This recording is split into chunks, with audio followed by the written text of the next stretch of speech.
Porcelain veneers can last your lifetime. You want to make sure that you have a dentist who really understands cosmetic dentistry.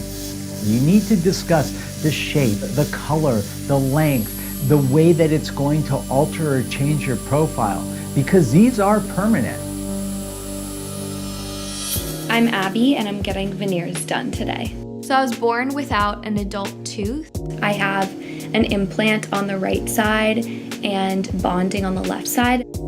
I'm probably most nervous for just my teeth looking completely different, but I think that's also why I'm so excited. I think that veneers are tricky because they can come out looking really fake. Dr. Dorfman was the first person to tell me that I should look into getting veneers, and I trust his opinion more than anybody's, so I thought that I should just go with whatever he said to do. I'm Dr. Bill Dorfman, cosmetic dentist in Century City, California. Abby is best friends with my daughter, Georgie, and she has always hated her teeth. Probably the most challenging part of Abby's case is the fact that she was born missing a tooth, and so she had an implant placed. She never, ever, ever liked that implant tooth. It just didn't look natural. We'll try them in. We can alter and change anything we need to. Okay? So am I getting like temporary ones today? You're gonna walk out with little tags. Of course you're getting temporary. I was like, wait, are you joking? I think I'm more nervous for the first session just because that's when I'm gonna see what my teeth would look like. And I think that by the second session, I'll be used to the new teeth and be able to fix anything that I'm not perfectly happy with.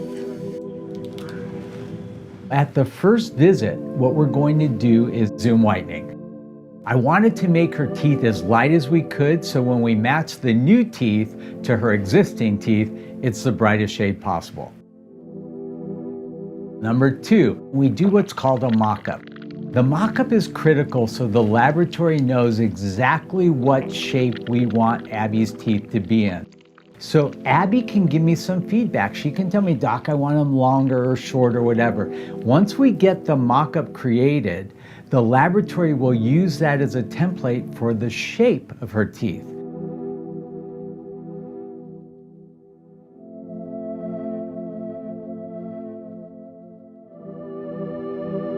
What we're going to do is now prepare her teeth. Preparing her teeth means shaping the teeth. We shaped the 3 natural teeth for veneers. Her old implant tooth had to be removed. The big difference between porcelain crowns and porcelain veneers is when you do a crown, you really have to grind a lot of the tooth away. With veneers, sometimes we don't even have to grind anything away, and if we do, it's very, very minimal. So you're not going to sacrifice the integrity of a tooth with a good porcelain veneer.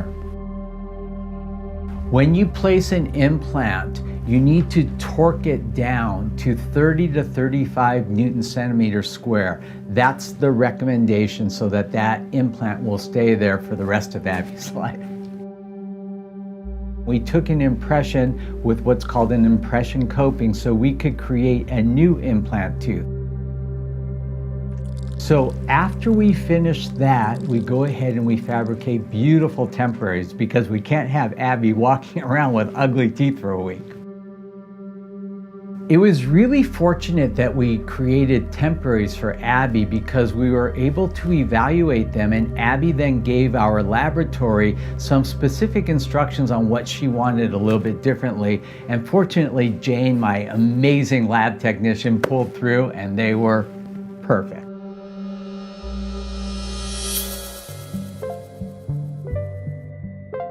Okay, abs, your temps look awesome. Don't bite anything, okay? If you eat a sandwich, cut it and eat it in the back teeth. You won't be able to floss either, okay? It's all connected. Obviously, when we make your permanent teeth, they'll all be individual teeth. Your old implant is underneath the temporary, so it shines through a little bit of gray. Don't worry, when we do your new implant, it's going to be porcelain coated, so it'll look just like a tooth. You won't be able to tell it from your other ones. Once we place the temporaries on, you have to be very careful. You need to massage your gums. You can't floss. It's all one piece. Now, unlike the permanent teeth where you'll be able to floss and everything else, and also you can't bite into anything at all with temporaries. They will break.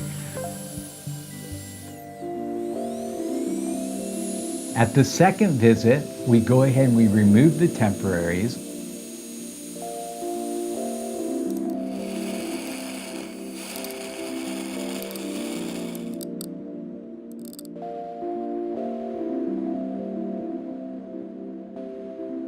We remove the old implant abutment.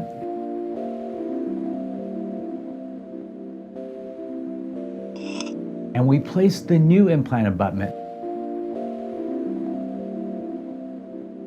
Now you'll see that the new implant abutment is tooth colored. So there's no darkness. She's never going to have any black or gray there.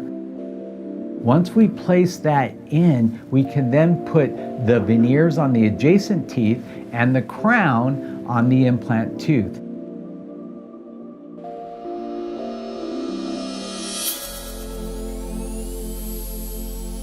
Probably the trickiest part of making porcelain veneers look natural is not just the shape, but the color. Fortunately, I have my own lab technician who sat chairside and literally painted Abby's teeth with all the colors that a natural tooth has to give it that beautiful natural appearance and blend into her own dentition. Once Abby approves all 4 teeth, we then go ahead and cement them on.